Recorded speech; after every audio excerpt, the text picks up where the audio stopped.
არც ერთი რეგისტრირებული საკანონმდებლო ინიციატივა ან ცვლილებების პაკეტი საქართველოს პარლამენტში აჭარის დეპუტაციიდან. საერთაშორისო გამჭვირვალობა საქართველოს მაჟორიტარი დეპუტატების ბიუროების წელიწადნახევრის განმავლობაში გაწეულ მუშაობას აფასებს. ვინ იყო შედარებით აქტიური, ვინ გამოიყენა საპარლამენტო ტრიბუნას საჯარო განცხადებებისთვის, რა ხარჯები გაასწიეს და რა თანხა იხარჯება ბიუროების შესანახად. გამოხმაურება კვლევის შედეგებზე ნახეთ ჟენი კვანტალიანის რეპორტაჟში. საერთაშორისო გამჭვირვალობა საქართველოს კვლევიდან ირკვევა, რომ ბათუმის მაჟორიტარი დეპუტატის ბიუროში ამჟამად 4 პირია დასაქმებული. 2013 წელს კი ბიუროში 3 ადამიანი მუშაობდა. 2014 წლის იანვრიდან აპრილამდე ხელფასებისთვის 4 თანამშრომელზე 13,812 ლარი გაიცა.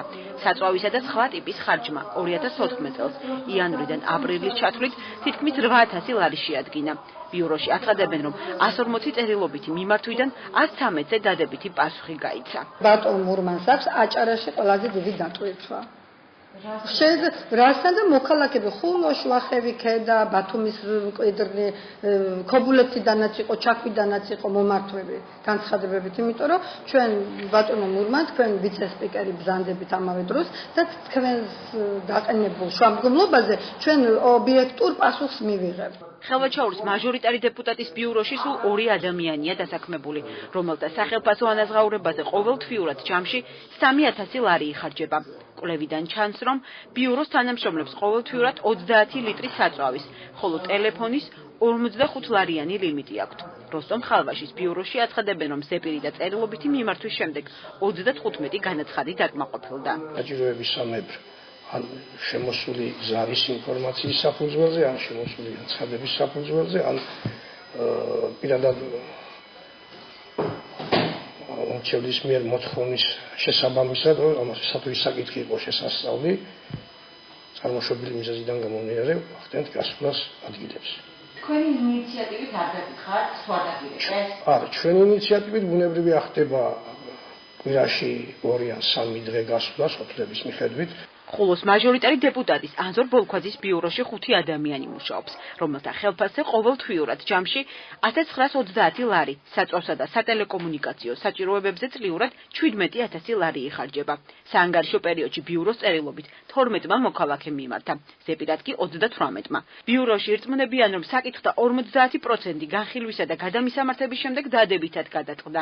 თუ დეპუტატი უშუალოდ ჩვენი ბიურო დაწყეთ ამ საკითხს, ეს განცხადებები გადაეცემა ან აჭარის ან საქართველოს მთავრობას ან გამგეობას, ხულოს მუნიციპალიტეტის გამგეობას და აუცილებლად პასუხს მიიღებენ თუ რა იქნება და როგორ იქნება ეს საკითხი როგორ გადაწყდება. ქობულეთის მაჟორიტარი დეპუტატის ბიუროს წერილობით 100-მა მოქალაქემ მიმართა, 1500-ზე მეტმა კი ზეპირის სახით. წერილებიდან გამომდინარე ბიურომ გახსნის დღიდან 2014 წლის აპრილის ჩათვლით ქობულეთის მუნიციპალიტეტს 107, აჭარის ავტონომიური რესპუბლიკის მთავრობას კი 23 განცხადებით მიმართა, ნათქვამია არასამთავრობო ორგანიზაციის კვლევაში. გამოქვეყნებულ დოკუმენტს არ გაცნობია ბიუროს ხელმძღვანელი ლაშა ვერულიძე. იგი წლიური ხელფასის ოდენობას ვერც იმას აკონკრეტებს, თუ რა უშლის ხელს უკეთეს მუშაობაში. მუშაობით კმაყოფილება ნამდვილად უცოტა მეტიც შეიძლება, მაგრამ არის რაღაც გარკვეული პირობები, რომლებიც ასე ვთქვათ არ გვიწყობს ხელს, რომ როგორც გვინდა მაგალითად ისე წავმართოთ ყველაფერი. კონკრეტულად რა არის?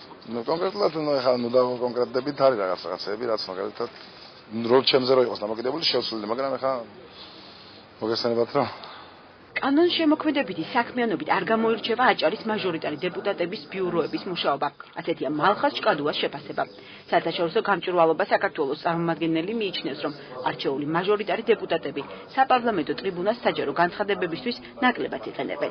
ადამიანები, რომლებიც დასაქმებულები არიან, იღებენ პარლამენტიდან ხელფასს სახელმწიფო ბიუჯეტიდან და მათი ძირითადი საქმიანობა შემოიფარგლება მხოლოდ მოქალაქეთა კონსულტაციით. ყველაზე კარგად თქვა და ყველაზე ამომწურავად და დროულად უყვას იყო მურმანდუმბაძის ბიურომ ჩვენს გამოთხოვილ ინფორმაციას, ყველაზე ცუდად არასრულყოფილად და არადროულად ქალბატონი ფატი ხალვაშის ბიურომ. ალბათ ის რეკომენდაციები და შენიშვნები, რაც ჩვენ გვაქვს ამ აღწერილობაში და კვლევაში კარგი იქნება თუ მხედველობაში მიიღებენ, იმიტომ რომ სხვა შემთხვევაში მხოლოდ კითხვის ნიშნის ქვეშ დადგება თავად ამ ბიუროების მუშაობის ეფექტურობა და საერთოდ მათი არსებობის მნიშვნელობიც ასე. კვლევებში ქედისა და შუახევის ბიუროების მუშაობის შედეგებიც მოხვდა. შუახევის მაჟორიტარი დეპუტატის ომარ მეგრელიძის ბიუროში 4 პირია დასაქმებული, რომელთა ხელფასზე პარლამენტის ბიუჯეტიდან ყოველთვიურად ჯამში 3300 ლარი იხარჯება.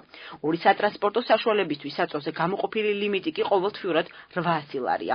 ქედის მაჟორიტარი დეპუტატის იაშე შერვაშიძის ბიუროში 5 ადამიანი მუშაობს, რომელთა შრომით ანაზღაურებაზე ჯამში ყოველთვიურად ბიუჯეტი 1650 ლარს ხარჯავს. სატელეკომუნიკაციო და საწვავის ხარჯები დაკონკრეტებული არ არის, მითითებულია მხოლოდ ის, რომ ეს რესურსი მაჟორიტარი დეპუტატის მოსახლეობასთან შეხვედრის უზრუნველ საყოფად გამოიყენება.